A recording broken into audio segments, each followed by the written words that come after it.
अंकों की संख्या इसके अंकों के योग का 5 गुना है। संख्या में 9 जोड़ दिया जाता है तो इसके अंकों के स्थान परस्पर बदल जाते हैं। मूल संख्या के अंकों का योग कितना हो जाएगा? देखिए, 2 अंकों की संख्या इसके अंकों के योग की 5 गुना है।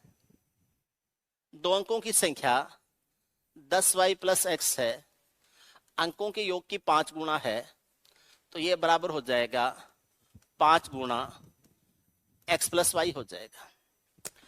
यदि संख्या में 9 जोड़ दिया जाता है, इसके अंकों के स्थान परस्पर बदल जाते हैं। 9 जोड़ने से डिजिट चेंज होते हैं, ध्यान रखना हमेशा। 9 जोड़ने से या 9 घटाने से डिजिट चेंज होते हैं, तो संख्या कंजिक्यूटिव उसके अंकों के बीच में एक का अंतर होता है। तो 9 जोड़ दिया जाता है तो अंकों के स्थान बदल जाते हैं, तो उन संख्याओं के बीच में अंतर एक का होगा।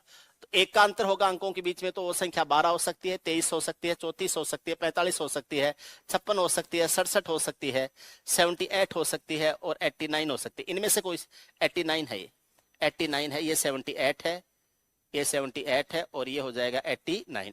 इनमें से कोई एक संख्या हो सकती है, ध्यान रखना है। अब ये कह रहा है कि वह संख्या अपने अंकों के योग की 5 गुना है। जब भी कोई संख्या अपने अंकों के योग की गुना आती है, सबसे पहले दिमाग में 9 आना चाहिए, सबसे पहले दिमाग में 9 आना चाहिए। अब यहां पर आपने कहा है कि वह संख्या है, 9 जोड़ने से अंक बदलते हैं, तो या तो मैं ऐसे ले लूंगा, जैसे पहली संख्या 12 आई, 12 में 9 जोड़ देंगे 21 आएगा, डिजिट चेंज हो जाएंगे। लेकिन 12 के अंकों का योग 3 है और ये 3 का 4 गुना 12 होता है, यानी 5 गुना तो नहीं हुआ, तो इसको कैंसिल कर दीजिए।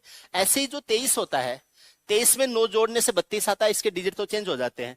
लेकिन 23 है, इसके अंकों का योग 5 है, 5 का 5 गुना तो 25 होता है, 23 नहीं हुआ, तो ऑप्शन कैंसिल कर दीजिए। 34 में 9 जोड़ने से 43 आता है, 34 के अंकों का योग 7 होता है, 7 का 5 गुना 34 नहीं होता, 35 होता है, ऑप्शन कैंसिल कर दीजिए। 45 के अंकों का योग 45 में 9 जोड़ने से 54 आता है, तो डिजिट चेंज हो जाते हैं। 45 के अंकों का योग कितना है? 9 है, 9 का 5 गुना 45 होता है, ठीक है, 5 गुना ही होना चाहिए था, 9 का 5 गुना 45 होता है। हमसे पूछा है मूल संख्या के अंकों का योग क्या हो जाएगा, तो 45 के अंकों का योग क्या होगा? 4 + 5 कितना हो जाएगा? 9 आ जाएगा। किस ऑप्शन में हो जाएगा? बी में। 11वें का आंसर क्या हो जाएगा?